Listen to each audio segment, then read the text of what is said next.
Subscribe Cheeky to World.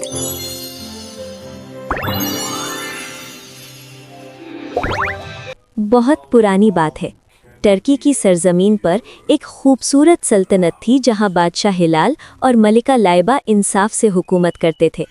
उनकी एक प्यारी बेटी थी प्रिंसेस मेमूना। लेकिन कुछ अरसे से पूरी सल्तनत पर सख्त कहत आ गया था। खेतों में फसल खत्म हो चुकी थी और लोग भूख से परेशान थे।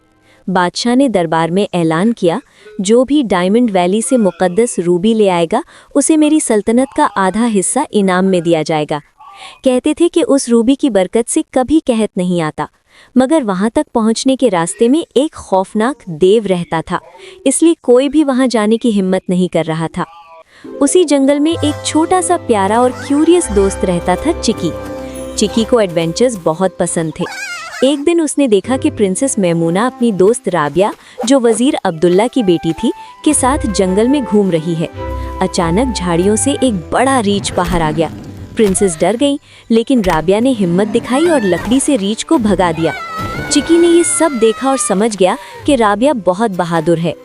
अगला दिन दरबार में प्रिंसेस ने बादशाह से कहा कि रूबी लाने के लिए राबिया सबसे ज्यादा बहादुर है।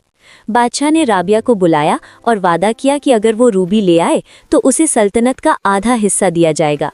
राबिया ने सफ़र शुरू कर दिया और चिकी भी चुपके से उसके साथ चल दिया। जंगल में उनकी मुलाकात जादूगरनी जरीना से हुई। उसने राबिया को रुई के टुकड़े दिए और कहा कि पहली वादी में देव की दहाड़ से बचने के लिए उन्हें कानों में रख लेना। राबिया और चिकी जब वादी में पहुंचे तो देव ने जोर की फूंक मारी, लेकिन राबिया ने रुई की वजह से हिम्मत नहीं हारी और आगे बढ़ गईं।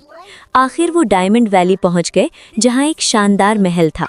महल के अंदर बहुत कीमती कपड़े पड़े थे, लेकिन राबिया ने सबसे सादा कपड़ा चुन लिया। अचानक वहां एक जोकर जाहिर हुआ, जो उस महल का मालिक था। उसने राबिया की ईमानदारी देखकर खुशी से वो संदूक दे दिया जिसमें मुक़द्दस रूबी थी। राबिया और चिकी रूबी लेकर वापस सल्तनत पहुंच गए। लोगों ने उनका शानदार इस्तकबाल किया। बादशाह ने खुशी में ताज राबिया को देना चाहा, लेकिन राबिया ने कहा कि इस कामयाबी का असल हकदार उसके वालिद वजीर अब्दुल्ला हैं। रूबी की बरकत से सल्तनत फिर से हरियाली और खुशहाली से भर गई और सब ने राबिया और चिकी को एक छोटे से हीरो की तरह याद रखा। इस कहानी से हमें ये सबक मिलता है कि हिम्मत, ईमानदारी और दोस्ती से हर मुश्किल जीती जा सकती है। If you like this video, subscribe to Cheeky to World.